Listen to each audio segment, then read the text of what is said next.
అందరికీ బాగా తెలిసింది క్రీస్తు శరీరం గురించి. బల్ల అంటే క్రీస్తు శరీరము, క్రీస్తు రక్తాన్ని జ్ఞాపకం చేసుకోండి. కొరింథీయులకు రాసిన మొదటి పత్రిక 11వ అధ్యాయం 23 నుంచి 28 వచనాలు మనం అబ్జర్వ్ చేసినప్పుడు రొట్టె అంటే క్రీస్తు శరీరము, ద్రాక్షరసం అంటే క్రీస్తు రక్తము.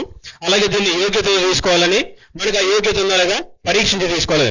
అన్నిటికన్నా ప్రాముఖ్యం ఏంటంటే ఇది ఎందుకు చేయాలంటే క్రీస్తుని జ్ఞాపకం చేసుకోవటానికి.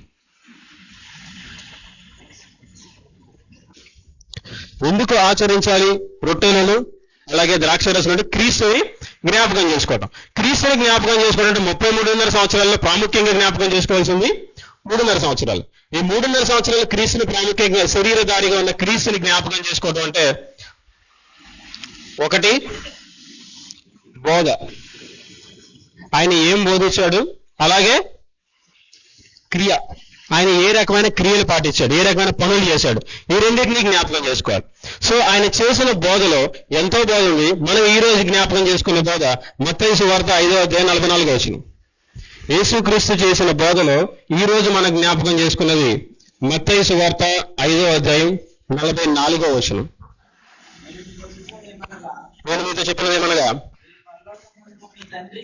పరలోకమందున్న మీ తండ్రికి కుమారులై ఉండినట్లు మీ శత్రువులను ప్రేమించుడి, మిమ్మల్ని హింసించే వారి కొరకు ప్రార్థన చేయి. ఇక్కడ ఆయన చేసిన బోధ ఏంటంటే హింసించిన వారి కొరకు ప్రార్థన.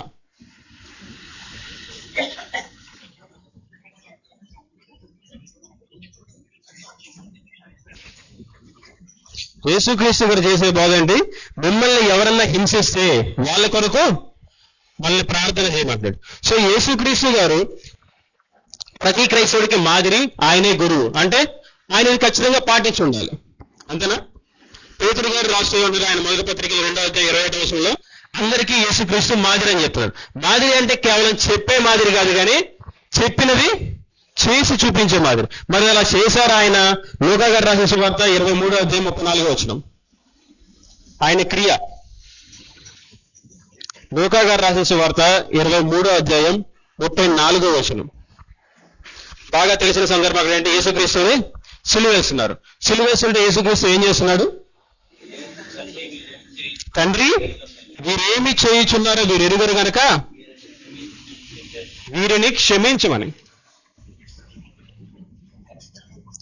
యేసుక్రీస్తు తండ్రికి ప్రార్థన చేస్తున్నాడు ఏమని, హింసిస్తున్న వారిని, ఆయనకి ప్రాణహాని చేస్తున్న వారిని, వాళ్ళని హింసిస్తున్న వారిని క్షమించు. ఎందుకు క్షమించాలి, వీళ్ళకి ఏం చేస్తున్నారో వీళ్ళకి తెలియదు అని చెప్తున్నాడు. ఇక్కడ మనకేం బోధిస్తున్నాడు, హింసించే వారి కొరకు ప్రార్థన చేయండి అని మనకి బోధిస్తూ, అది క్రియారూపంగా చూపిస్తూ ఏం చేశారు, ఆయన మాదిరిగా ఉన్నాడు.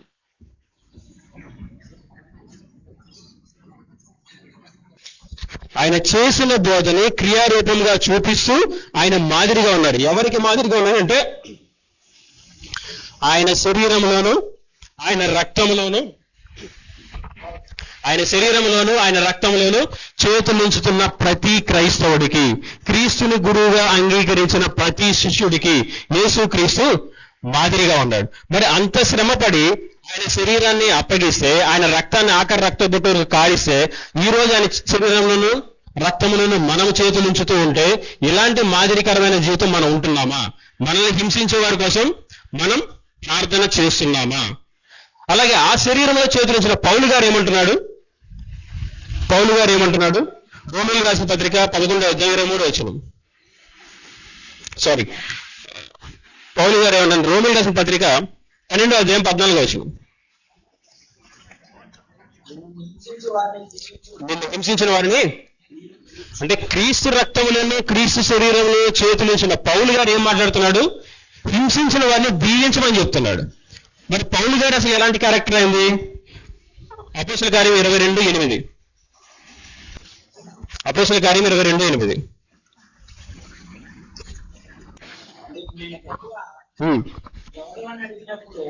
ఎవరిని అడిగినప్పుడు నీవు హింసించుచున్నా యేసును. అంటే పౌలు గారు ఏం చేశారంట, యేసుక్రీస్తుని హింసిస్తూ ఉన్నాడు ఆయన. యేసుక్రీస్తుని మానసిక అంటే శరీరకంగా కాదు, శారీరకంగా హింసించిన వారిని క్షమాపణ పొందమని ప్రార్థన చేస్తే, అపోస్తలుడైన పౌలు శారీరకంగా కాకుండా యేసుక్రీస్తుని మానసికంగా హింసిస్తే ఆయన ఏం చేస్తున్నాడు? అన్ని జనులకు అపోస్తలుగా నియమించాడు. ఇక్కడ రోమీయులకు రాసిన పత్రిక 11:23 అబ్జర్వ్ చేస్తే మనకేమవుతుంది? అపోస్తలుడైన పౌలు క్రీస్తుని మానసికంగా హింసిస్తే యేసుక్రీస్తు ఏం చేశాడు? ఆయన్ని అన్ని జనులకు అపోస్తలుగా నిలబెట్టాడు. ఇక్కడ యేసుక్రీస్తు శారీరకంగా హింసించిన వారిని క్షమించమని ప్రార్థన చేస్తున్నాడు. ఆ శరీరంలోనూ ఆ రక్తంలోనూ చేతులుంచిన అపోస్తలుడైన పౌలు గారు ఏమని చెప్తున్నాడు? హింసించిన వారిని దీవించండి అని చెప్తున్నాడు. మరి ఈ రోజు పౌలు గారు చేతులుంచిన అదే శరీరము అదే రక్తములను చేతులుంచుతున్నామా? తేడా ఏమన్నా ఉందా? ఏదైనా తేడా ఉందా? అదే క్రీస్తు రక్తము అదే క్రీస్తు శరీరము. సో ఇప్పుడు మనం కూడా ఎలా ఉండాలి? హింసించే వారి కోసం ప్రార్థించే వారిగా ఉండాలి. లేదంటే హింసించిన వారిని, హింసించిన పౌల్ని ఏం చేశాడు యేసుక్రీస్తు? ఉన్నతంగా నిలబెట్టాడు. నిన్ను హింసిస్తే నీ వల్ల ఎవరన్నా ఉన్నతంగా నిలబడుతున్నారా? అలాంటి మనసు నీకుందా? ఉంటే మంచిదే, లేకపోతే అలవాటు చేసుకుందాం. హింసించే వారి కోసం ప్రార్థన చేసే అలవాటు నీకుందా? ఉంటే మంచిదే, లేకపోతే అలవాటు చేసుకుందాం. పౌలు గారు చెప్పినట్టు నేను క్రీస్తుని పోలి నడుచుకున్నాను, మీరు నన్ను పోలి నడుచుకున్న పౌలు గారు చెప్పినట్టు హింసించే వారిని దీవించే మనసు నీకుందా? ఉంటే మంచిదే, లేకపోతే అలవాటు చేసుకుందాం. దీని యోగ్యత, ఇది ఒక రకమైన యోగ్యత.